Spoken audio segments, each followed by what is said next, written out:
নতুন মানুষের খুব আদর যত্ন করতেছে দেখি। ভালো। কি কি বলছো এসব?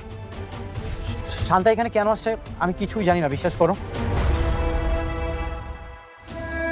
আরেকটা কথা, আপনাকে সবাইরে কয়ে যেতেছি, অনেক এখানে যা খুশি তা করুক, আপনারা কেউ আমার আর ফোন দিবেন না। অনেক যদি মইরাও যায় না, ওর লাশটা দেখার জন্য আমার আর কেউ ফোন দিবেন না। আপনাকে মনে থাকে যাবে।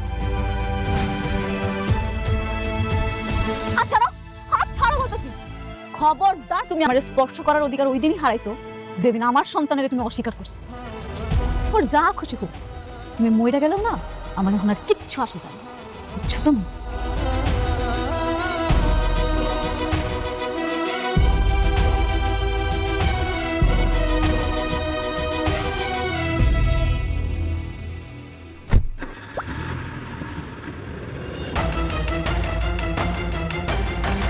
তুই কি চাস? কি হলো, চুপ করে আছিস কেন? তুই কেন আমার সাথে ঝামেলা করতেছিস বল। হ্যালো, আসসালামু আলাইকুম বন্ধুরা, কেমন আছেন? আশা করি আল্লাহর রহমতে ভালো আছেন। আমিও আলহামদুলিল্লাহ আল্লাহর রহমতে ভালো আছি। তো গরিব ঘরের রাজপুত্র 40 নম্বর এপিসোডে কী হতে চলেছে জানতে হলে দেখতে থাকুন আমাদের এই ভিডিওটি। অনিক মেঘলার কোলে তার হারিয়ে যাওয়া সন্তানকে ফিরিয়ে দেওয়ার সিদ্ধান্ত নেয়। সেই সাথে সে সবার সামনে প্রমাণ করবে যে এই অপরাধের সাথে সে নিজে জড়িত নয়, বরং আসল অপরাধীর মুখে সে খুলে দেবে। বস্তিতে বৃষ্টি ও চাচার গোপন কীর্তি ফাঁস করল অনিক। অনিক যখন বস্তিতে ওই সন্তানটিকে দেখতে যায়, তখন সে লুকিয়ে বৃষ্টি এবং তার চাচাকে সেখানে দেখতে পায়।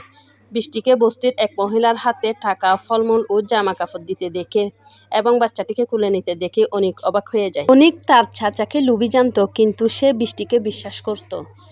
কিন্তু আড়াল থেকে তাদের কথাবার্তা শুনে সে জানতে পারে যে বৃষ্টি বাচ্চাটিকে নিজের বাড়িতে নিয়ে গিয়ে নিজের পরিচয় বড় করতে চায়, যা অনিককে বড় ধাক্কা দেয়।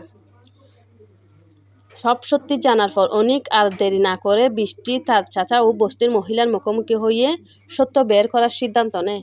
এরপর মেঘলার সন্ধানকে ফিরিয়ে দিয়ে তারা নতুন করে সংসার শুরু করে। গরিব ঘরের রাজপুত্রের নাটকের আগামী পর্বগুলো অনেক ধামাকা ঘটনা দেখা যাবে।